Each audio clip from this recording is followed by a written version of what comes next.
My name is Nat. I hope you're having a terrific day today, and for this video we are doing Book Talk Volume 2.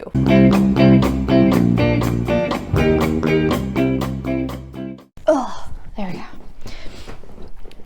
Okay, the shoes are off. So I thought we'd do something nice and casual. Usually I would suggest drinking some wine, making yourself a mixed drink, or if that's not your deal, go for some coffee, go for some tea. Today I'm running on very low energy and I am drinking a matcha green tea latte because I've already had 2 cups of coffee. Since it is now September, I thought I would do a wrap up of my summer reading bingo. I will put a link to my TBR in the cards up above if you want to go check that out before coming back and watching this. First off, how was the overall experience? I would say pretty good. I liked this. It kind of helped me reprioritize and moved around some stuff that I probably wouldn't have planned to read until a good few years down the line. However, with that said, I did make some little changes here and there. For example, I ended up deciding to change the purple book from Return of the Witch and change it to a double count for Throne of Glass, because I read The Witch's Daughter and I honestly was very happy with that ending and didn't feel I needed the sequel. I also ended up double counting Cinder for both a fairy tale retelling as well as a book about a pandemic. I ixnayed poetry at the beginning and I ended up keeping with that. However, I also unfortunately DNF'd the book that was set in my hometown, which was The Dime by Kathleen Kent. I just ended up not really feeling that book. I think I mentioned it in one of my reading vlogs and I'll link that up here. I'd also been planning to read Graceling by Kristen Cashore for a book I've always wanted to read but just haven't. However, at the point when I went to start that, I just was not feeling fantasy. It wasn't what I was in the mood for. So instead I ended up changing that out for Simon vs. the Homo Sapiens Agenda by Becky Albertalli. I also double counted a audiobook because a good few of these I listened to in audiobook format. So in the end, I ended up reading 20 out of 22 books, which I had planned, and across those, my average rating was 3.7 stars, so not bad. I would say that's a pretty good rating overall. Throughout those 20 books, I read 9,470 poor is now a number. Across those 20 books, I read 9,474 pages, so wow, almost 10,000 pages in a single summer. Pretty impressed with myself. Unfortunately, if I did this through my university like I probably should have done in years past, I could have won a gift card. I did not win a gift card. So in the end, this was a pretty fun experience. As I mentioned, it kind of just reprioritized my TBR list, which was really great, and I found a few new favorites, so that's always helpful. The next book-related subject for this month's talk is book tracking. I'm always kind of interested to see how people keep track of what they read. For a while, I personally used to try and do bullet journaling. I know a lot of people like to do that method. I don't keep up with it anymore, but I have developed some new ways that work for me. For one, even though Goodreads isn't the best tool, I personally like it because it's very customizable in lists.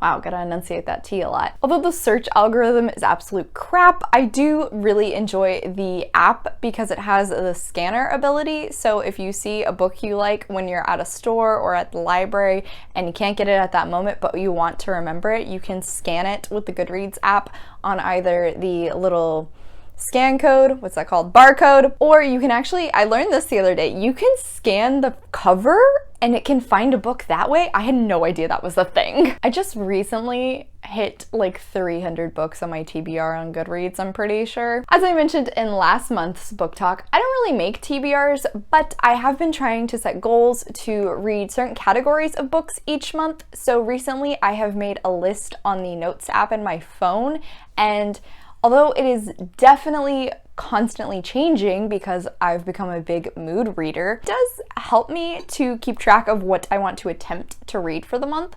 Okay, so within my Notes app on my phone, I have this one particular note labeled as books, and on it I have my monthly goals broken down based on category, and then I'll list out what book I want to try and read. So for this month, I've read my backlist, which was Fangirl. I've read my diverse read, which was Red, White, and Royal Blue. One of my adult books was Her One Mistake, a YA, which was the Sea of Monsters and the Percy Jackson series, and then You Deserve Each Other was a new release within the last year. I have not read So You've Been Publicly Shamed yet. This is my nonfiction for the month, as well as my book club's read, so I will get around to that.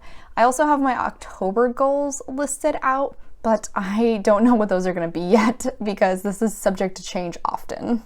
Along with just what I want to read, I've also become very interested in book stats of what I have been reading, specifically since joining BookTube. So this is the Excel sheet I use for all of my book stats. Starting on the left, you can see I have my genres tallied up, and I break these down between both adult and YA. I'm very shocked at the number of YA fantasies I've read this year because I don't usually consider myself a fantasy reader, but clearly my stats are telling me that I'm lying.